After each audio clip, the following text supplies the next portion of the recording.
Sebelumnya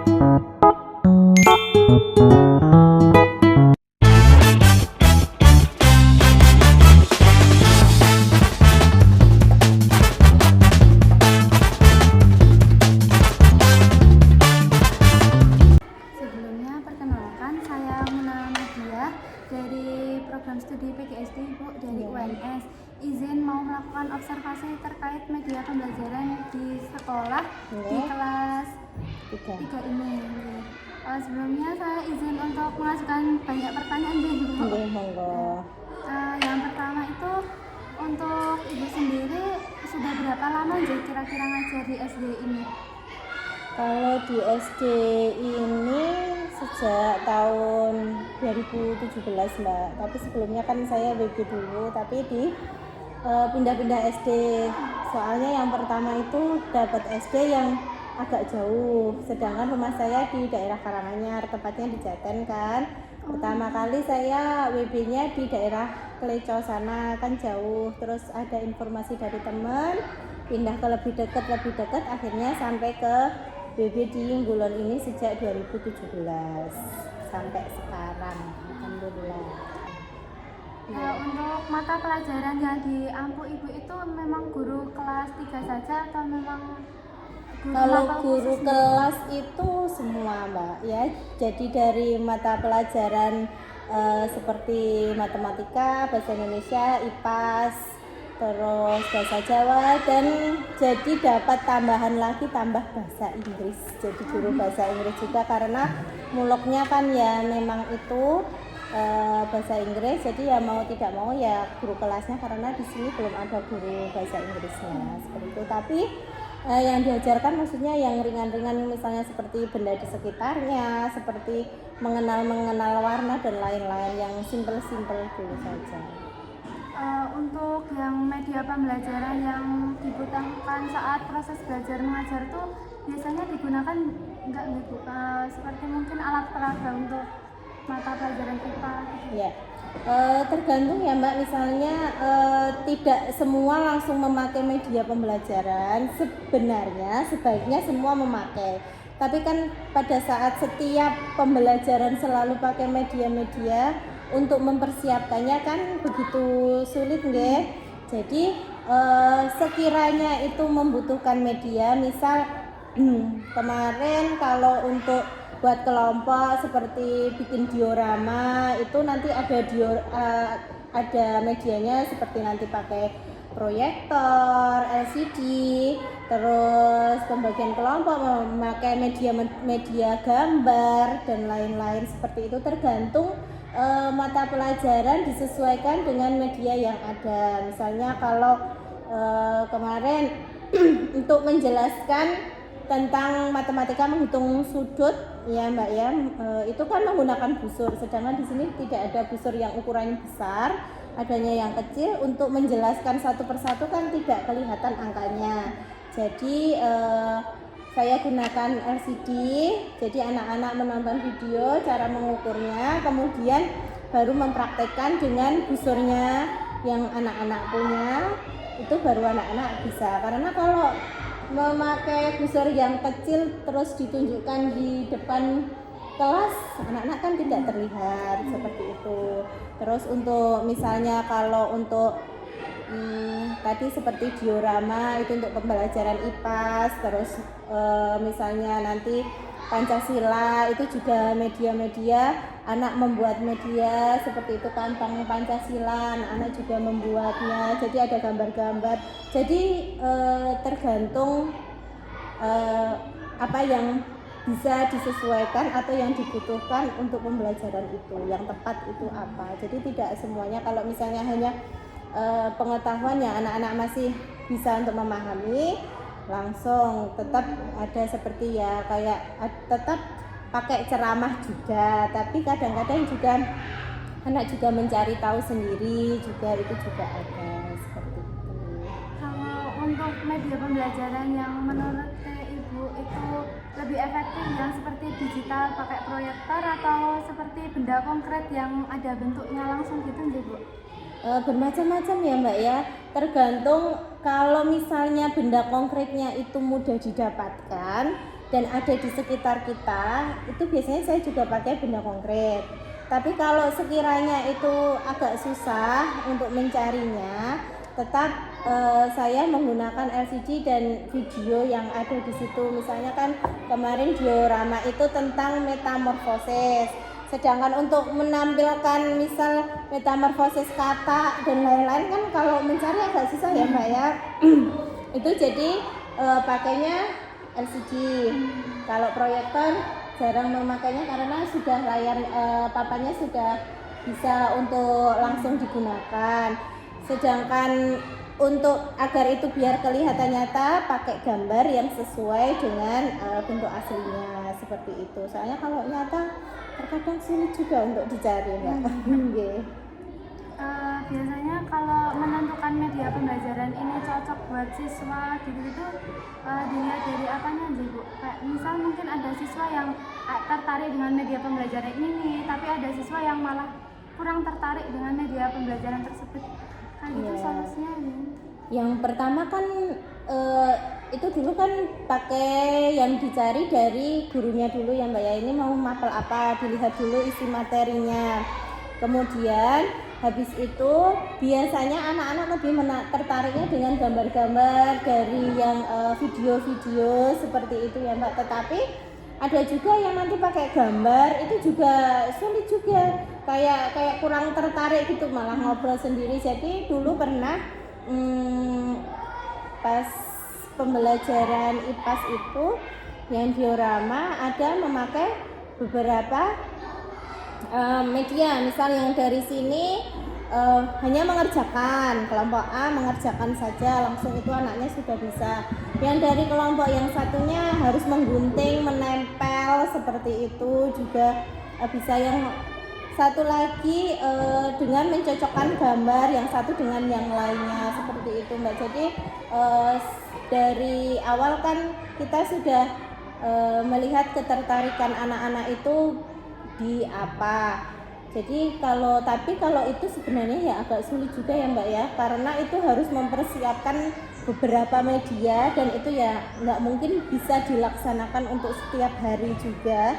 Jadi hanya waktu-waktu tertentu itu bisa memakai yang bermacam-macam itu. Tapi sepertinya kok itu sudah tidak digunakan lagi ya Mbak ya, yang bermacam-macam itu loh. Soalnya kan kok beda-beda, nanti pengambilan nilainya juga kan beda-beda. Itu kan karena guru kan ya memang memahami tentang ketertarikan setiap anak itu berbeda-beda, tetapi kan ada kalanya juga tidak selalu begitu gitu loh Mbak ya. Jadi itu bisa dilakukan hanya mungkin beberapa saat seperti itu saja.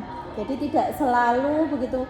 Nanti kalau selalu begitu kan tugas guru nggak hanya mengajar dan itu saja, ada administrasi yang begitu banyak juga seperti itu Mbak. Jadi ya kalau ditanya dapatnya dari mana, tetap seorang guru itu feelingnya ada, anak itu untuk ini suka ketertarikannya apa, ini apa, Mas Arel. Terus ya jadi nanti kan misal kalau dari awal ini memakai video semua, nanti yang bisa memahami berapa. Terus kalau memakai gambar berapa, menempel berapa, seperti itu. Itu ya kayak kalau guru sih misalnya itu kayak udah ada feelingnya juga, sama kan ya udah setiap hari pasti akan tahu juga Mbak kalau seperti itu. Jadi untuk media pembelajaran sendiri itu lebih ke anak-anaknya yang ikut membuat atau memang dari gurunya sudah menyiapkan sebelumnya Bu? Biasanya kebanyakan gurunya yang menyiapkan. Kalau misalnya anak-anak yang mempersiapkan itu paling cuma alatnya ya, berarti itu bahannya ya, misalnya seperti lem, gunting, itu saja. Kalau untuk medianya yang benar-benar akan digunakan anak, otomatis gurunya yang akan mempersiapkan seperti itu. Untuk sekolah sendiri kira-kira punya anggaran khusus nggak nih Bu, seperti buat media pembelajaran kayak pengadaan LCD itu atau yang lain seperti benda-benda yang dibuat sama guru gitu, ada anggaran khususnya nggak Bu?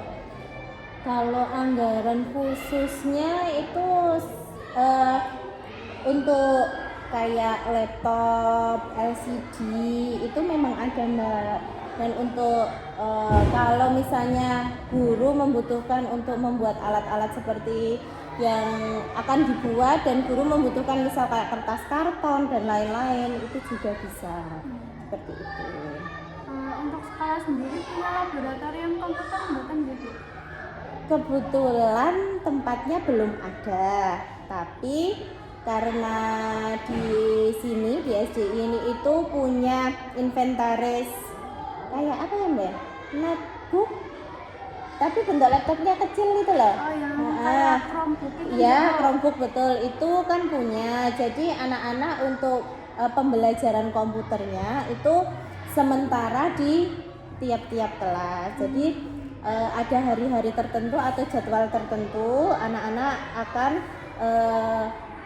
belajar komputer tapi melalui Chromebook itu. Jadi tidak di labnya tapi di kelas-kelas seperti itu Mbak. Sementara kalau di sini belum ada tempatnya. Gitu. Kalau untuk mengintegrasikan media pembelajaran kayak benda-benda konkretnya itu di dalam RPP itu kayak gimana gitu? Kalau itu kan berarti di alat dan bahannya kan Mbak, terus ke kegiatannya. Kalau kegiatannya benar ya Mas Karel?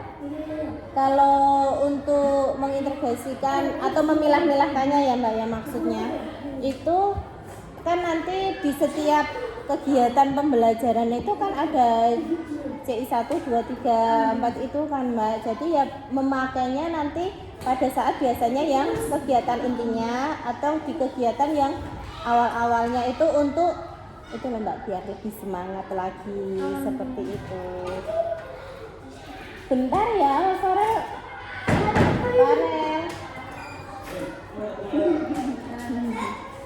Kalau kendala yang Bapak Ibu alami selama menggunakan media pembelajaran ke anak-anak itu kira-kira apa itu? Ya karena kan kalau anak-anak itu kadang belum tahu gitu ya Mbak ya, kadang tuh maju semua itu padahal gurunya baru mempersiapkan. Kebetulan memang di kelas saya belum ada tempatnya untuk LCD Mbak, jadi kalau untuk menggunakan LCD harus dibawa dulu, dipasang-pasang dulu, kadang tidak connect seperti itu. Jadi ya mau nggak mau minta bantuan ke bapak ibu guru yang lain. Kalau anak-anak kan kadang sudah disediakan ini medianya seperti ini untuk pembelajaran ini, tapi terkadang minta nonton film ini saja, nonton itu kan taunya itu untuk nonton film, padahal kan tidak untuk pembelajaran. Tapi terkadang juga bagusnya bisa untuk game kayak PISIS itu loh Mbak. Nah itu saking semangatnya terkadang bisa sampai maju semua, nanti bikin kayak gaduh seperti itu. Tapi ya nggak apa-apa karena kan itu karena anak penasaran ya, jadi ya seperti itu nggak apa-apa. Kalau di sini akses internet lancar ya Bu? Alhamdulillah lancar karena di sini akses internetnya kayaknya habis ditambah Mbak, karena dulu kan kalau di SD itu ada penilaian ANBK dan itu kan membutuhkan akses internet yang lancar, jadi ditambah. Jadi berapa saya kurang tahu karena lupa ya Mbak, itu jadi lancar-lancar saja. Kalau ada kendala dari sisi siswa dalam memahami materi dalam penggunaan media tersebut, biasanya ibu tuh menggantinya dengan apa biar siswa tersebut lebih paham gitu? Ya karena kan memang kalau setiap media itu memang tidak semua, karena kalau memang banyak yang tertarik kadang ada yang masih ngalamin juga. Paling ya itu tetap saya suruh mencoba. Misalnya kalau untuk medianya dari LCD, misal itu main games, bisa dengan mengeklik ini, nanti saya tunjukkan seperti itu. Kalau misalnya tetap kurang paham, jadi kita akan kasih seperti evaluasinya ya Mbak. Nanti kan jadi tahu ini materinya itu bisa sampai ke anak atau tidak. Misalnya kurang, jadi nanti kita bisa mengulanginya dengan mungkin dengan media yang lain juga seperti itu. Kalau dari segi waktu itu mempersiapkan media ada hambatan bukan juga? Lumayan lama mbak, karena itu harus nyolok sana nyolok sini seperti itu. Karena sini ya memang saya sudah kasih tahu tadi tidak ada aksesnya untuk tempat LCD, jadi harus bawa dulu, itu membutuhkan waktu beberapa menit dulu kan. Belum lagi kalau anak-anak penasaran, dah maju semua penasaran dengan itu alatnya, jadi membuat semakin agak lama seperti itu. Belum kalau kadang laptopnya tidak agak sulit untuk digunakan dengan LCD seperti itu, tapi ya sejauh ini masih bisa teratasi seperti itu. Kalau hambatan dari segi keterampilan jenengan ibu dalam mengoperasikan media pembelajaran dari yang konkret bentuknya atau dari teknologi itu kira-kira bagaimana gitu? Ya kalau konkret itu ya susah untuk nyarinya kan mbak, kadang waktunya juga itu kalau kendalanya. Kalau untuk teknologi sejauh ini ya masih aman, paling kendalanya juga paling kalau yang maksimal itu kadang dari laptop yang susah connect ke LCD-nya itu mbak. Kalau untuk yang lainnya, untuk pemasangannya sejauh ini sudah bisa karena sudah berlatih berkali-kali, tapi terkadang ya ada kendalanya di situ seperti itu, yang susah connect-nya itu loh mbak. Kalau dari segi sekolah sendiri berarti untuk mendukung adanya media pembelajaran dari teknologi maupun yang konkret berarti sangat mendukung gitu? Sangat mendukung karena di sini juga sudah laptop ada, terus speaker juga disediakan, tapi speakernya itu kadang juga karena baterainya habis mungkin lupa dicas dan lain-lain jadi agak error gitu loh mbak. Kalau untuk LCD-nya tercukupi, sudah bagus. Tapi kalau untuk yang fasilitas seperti mading atau mungkin ada lemari yang buat menyimpan barang-barang medianya itu ada nggak? Kalau ini untuk sementara belum ada mbak. Jadi dulu biasanya kalau habis membuat media pembelajaran ya sudah, kadang ya dibawa anak pulang, kadang ya ditinggal di kelas tapi tidak terawat, akhirnya ya sudah dibuang karena karena kan kita takut kalau banyak nyamuk ya mbak ya kalau di kelas itu. Jadi kan kalau terlalu banyak barang-barang yang menumpuk kita tidak berani seperti itu. Kalau untuk lemarinya sementara belum ada, tapi dulu ada mbak alat-alat kit alat media itu loh mbak, dulu ada di tempatnya di sebelah ruang agama UKS itu ada, tapi karena ya mungkin dulunya kurang sering dioperasikan malah jadi tidak terawat juga seperti itu. Kalau sekolah sendiri pernah ngadain pelatihan atau mungkin semacam pengembangan tentang media pembelajaran, betul juga mungkin bisa dalam bentuk workshop atau ya. Kalau itu biasanya kita kan ada seperti apa ya mbak, saya lupa namanya, kelompok kerja guru, tapi ada yang dari satu gugus. Terkadang kita juga ada nanti salah satu guru itu bisa jadi narasumber, misal untuk mengerjakan ini bagaimana untuk misal cara membuat media ini atau menggunakan Canva atau bagaimana, itu kita ada mbak. Tapi ya dulu sebenarnya terjadwal, tapi karena dengan banyaknya kegiatan juga jadi ya terkadang juga masih dilaksanakan, tapi terkadang ya juga sudah tidak seperti itu mbak. Kadang kalau memang itu benar-benar dibutuhkan, misal ini kita harus mengerjakan ini, sedangkan kalau nanti ditunjukkan satu-satu tidak bisa, kita langsung seperti rapat, nanti ada satu sebagai narasumber untuk mengajari teman-temannya seperti itu. Berarti kalau untuk pelatihan itu sendiri bagi semua guru wajib atau memang hanya yang ingin mengikuti saja? Sebenarnya kan ya wajib kan mbak, tapi karena terkadang guru juga ada kepentingan satu dan lain hal, jadi ya sudah, nanti biasanya yang bisa dan yang membutuhkan dan yang harus melaksanakan itu yang biasanya yang membutuhkan, tapi kan ya itu sebenarnya wajib. Kadang kan juga ada yang senior mungkin belum bisa mengoperasikan teknologi juga kan Mbak, itu biasanya dibantu sama yang lebih muda seperti itu. Kalau untuk harapan sendiri dari Ibu itu dalam pengembangan media pembelajaran di sekolah ini terutama untuk kelas 3 seperti apa sih? Ya, harapannya dari semua media, inginnya media yang saya berikan ke anak itu bisa diterima dengan baik inginnya. Tapi kan ya terkadang ada yang bisa menerima dengan baik, ada yang bingung, sudah dijelaskan berkali-kali tapi kayak masih bingung juga. Terkadang kan seperti itu, terkadang kendalanya juga mau menggunakan medianya ada kesulitan. Harapannya ya kan ini sekolahannya kan ya memang bangunan lama kan ya Mbak ya, pengennya itu bangunannya juga lebih bagus lagi.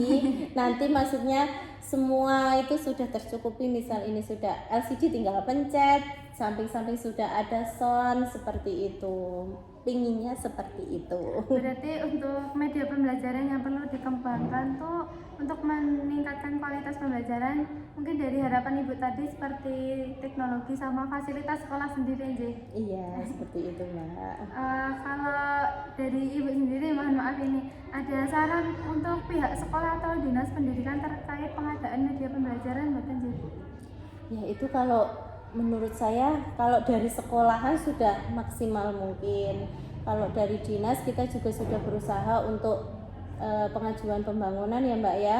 Maksudnya kalau tempatnya ini sudah mencukupi, kan sudah media dari pihak sekolah kan sudah lengkap sebenarnya ngoten niku. Jadi kalau tempatnya ini terfasilitasi dengan media-media itu, insya Allah nanti anak-anaknya itu maksudnya lebih semangat untuk belajar seperti itu, jadi lebih tertarik. Jadi guru kadang kan kalau terlalu menjelaskan terus kan ada kalanya ini nanti didengarkan atau tidak, kadang kalau bosen juga. Tapi kalau ada nanti tinggal pakai LCD itu kan enak. Nanti misalnya media misal ada nanti misal apa bantuan yang benar-benar seperti yang Mbak katakan, bentuknya seperti konkret tapi itu dibuat dari misalnya media yang lain seperti bentuk plastik atau apa, tapi seperti bentuknya itu bisa mirip seperti konkretnya, itu kan lebih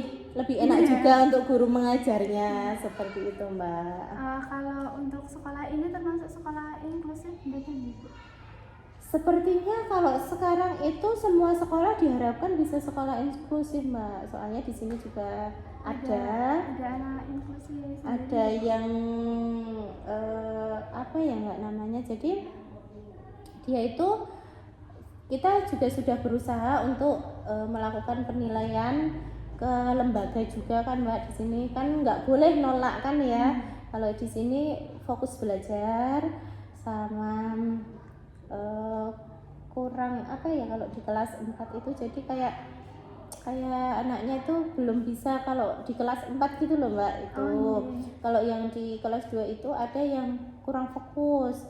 Tapi dari pihak sekolahan sudah berusaha untuk melakukan penilaian dan dari orang tuanya sudah bagus Mbak itu. Jadi dia memahami putranya dan sudah diterapikan juga, kalau nggak salah ADHD atau apa gitu. Kalau nggak salah itu juga yang di kelas 2. Jadi konsentrasinya IQ-nya bagus Mbak, di atas rata-rata, tapi untuk fokusnya kurang sama pengendalian emosinya itu ada. Kalau yang di kelas 4 ini sudah kelas 4 tapi kalau untuk memahami materinya kayak masih susah gitu loh Mbak. Jadi kayak dia harusnya belajarnya masih di kelas 1 seperti itu ada, tapi kan nggak boleh meninggalkan kelas kan Mbak, harus naik terus. Jadi ya gimana, maksudnya kita ya sudah berusaha, orang tua juga sudah dikasih pengertian, ya sudah tetap diterima karena kan kita nggak boleh nolak siswa seperti itu Mbak. Mungkin itu cukup. Terima kasih Ibu atas perhatian sama sudah meluangkan waktu. Iya. Mohon maaf merepotkan, Enggak, Mbak. mengganggu waktu Iya, istirahatnya. sama-sama. Kalau mungkin nanti dari jawaban saya ada yang kurang memuaskan, nanti bisa tanya kembali atau mungkin juga bisa langsung ke Ibu Kepala Sekolah juga nggak apa-apa. Di sini welcome, Mbak. Iya, Bu. Saya pamit dulu. Oke, Assalamualaikum. Mbak. Terima kasih, Oke, Bu. Waalaikumsalam.